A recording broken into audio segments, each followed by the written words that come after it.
सर्वप्रथम आमच्या सगळ्यांच्या मनातले मुख्यमंत्री माननीय एकनाथजी शिंदेसाहेब, तसेच महाराष्ट्राचे लाडके नेतृत्व डॉक्टर श्रीकांत शिंदेसाहेब यांच्या नेतृत्वाखाली मला ही मोठी जबाबदारी अभिजितदादा आहेत, त्याचप्रमाणे जितेंद्रदादा आहेत, निखिल आहे, प्रतीकदादा आहेत, त्यांच्यामुळे मला मोठी जबाबदारी देण्यात आली.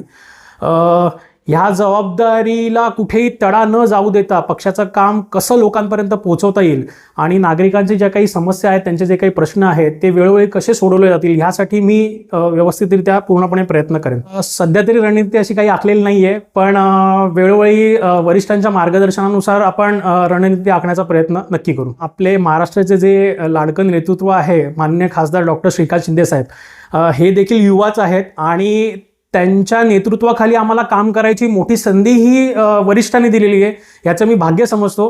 आणि वेळोवेळी जसं त्यांच्याकडून मार्गदर्शन मिळेल त्या मार्गदर्शनानुसारच आम्ही पुढे पक्षाचं कार्य पुढे नेत राहू. पक्षाने जशी ह्या पदाची जबाबदारी माझ्यावर दिली आहे तशीच जबाबदारी जर पक्षाने पुढे दिली तर ती सांभाळण्याचा प्रयत्न मी नक्की करेन. युतीमध्ये तसा बिघाड काहीच नाही आहे. फक्त थोडासा प्रॉब्लेम हा इतकाच झाला की मागील नगरसेवकांनी जे काम करायला हवं होतं आधी ते त्यांनी केलं नाही. त्याचा पाठपुरावा युवासेना आणि शिवसेनेच्या माध्यमातून आमच्यामार्फत केला गेला. त्याचं श्रेय आम्ही घ्यायला गेलो तर तिथे थोडंसं जरा कुठेतरी मतभेद झाला असं हा नागरिकांपर्यंत मेसेज पोहोचला, पण तसं काही नाही आहे. आम्ही सगळे मिळूनच सगळं काही काम करतो आहोत. श्रेयवाद म्हणता येणार नाही, पण जसं प्रत्येक प्रभागामध्ये इच्छुक उमेदवारांची गर्दी असते तशी ती आमच्या इकडे देखील आहे. त्यामुळे कदाचित तो श्रेयवादाचा विषय पेटला असेल.